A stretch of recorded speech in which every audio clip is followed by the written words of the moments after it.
क्या आपको पता है कि कांग्रेस अध्यक्ष पद के लिए जब पिछली बार चुनाव हुआ था तो सोनिया गांधी को 99% वोट मिले थे? क्या लोकतांत्रिक तरीके से चलने वाले किसी दल के किसी एक उम्मीदवार को इतने वोट मिलना स्वाभाविक है? अब जबकि कांग्रेस डेलीगेट्स को मल्लिकार्जुन खड़गे और शशि थरूर के बीच किसी एक को चुनना है, लोगों को 20 साल पहले हुआ वही चुनाव याद है। साल 2000 का चुनाव ऐसे वक्त हुआ था जब सीताराम केसरी की विदाई हो चुकी थी, लेकिन सोनिया गांधी पार्टी की सर्वमान्य नेता नहीं बनी थी। उन्हें चुनौती देने वाले लोग पार्टी में मौजूद थे। बात करते हैं कांग्रेस अध्यक्ष पद के लिए सोनिया गांधी के चुनाव लड़ने की।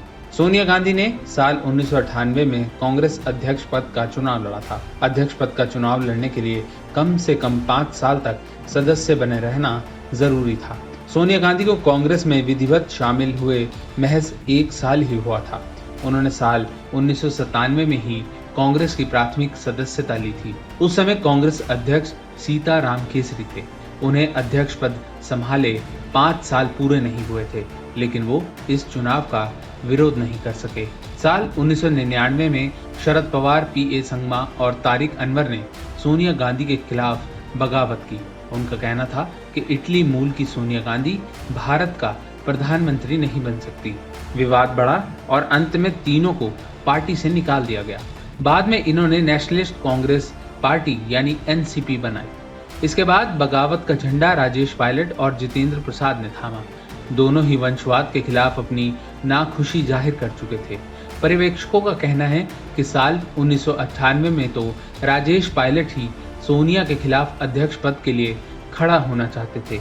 इनका तर्क था कि सोनिया से और काबिल और अनुभवी नेता कांग्रेस में हैं, तो बागडोर उनके हाथ में होनी चाहिए। साल 2000 में राजेश पायलट ने योजना बनाई कि वो सोनिया के खिलाफ अध्यक्ष पद के लिए खड़े होंगे। उन्होंने जितेंद्र प्रसाद के साथ पूर्व प्रधानमंत्री राजीव गांधी के जन्मदिन 21 मई को एक बड़ी और कामयाब रैली की, लेकिन किस्मत को कुछ और ही मंजूर था।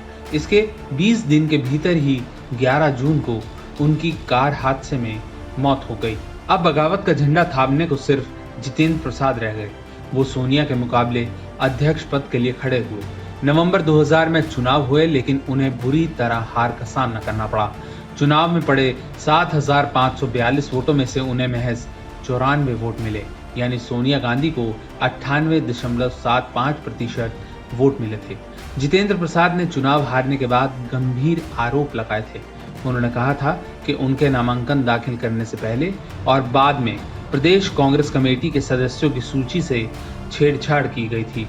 उनके समर्थकों ने यह भी आरोप लगाया था कि सूची में फर्जी नाम थे और डेलीगेट्स का पता तक नहीं बताया गया, जिससे वो अपने समर्थन जुटाने में सफल नहीं हुए। यहाँ तक कि प्रसाद ने पार्टी में चुनाव देखने वाली इकाई CEA को पत्र लिखकर कांग्रेस डेलीगेट्स की सूची जारी करने में विफल रहने को लेकर सवाल खड़े किए थे।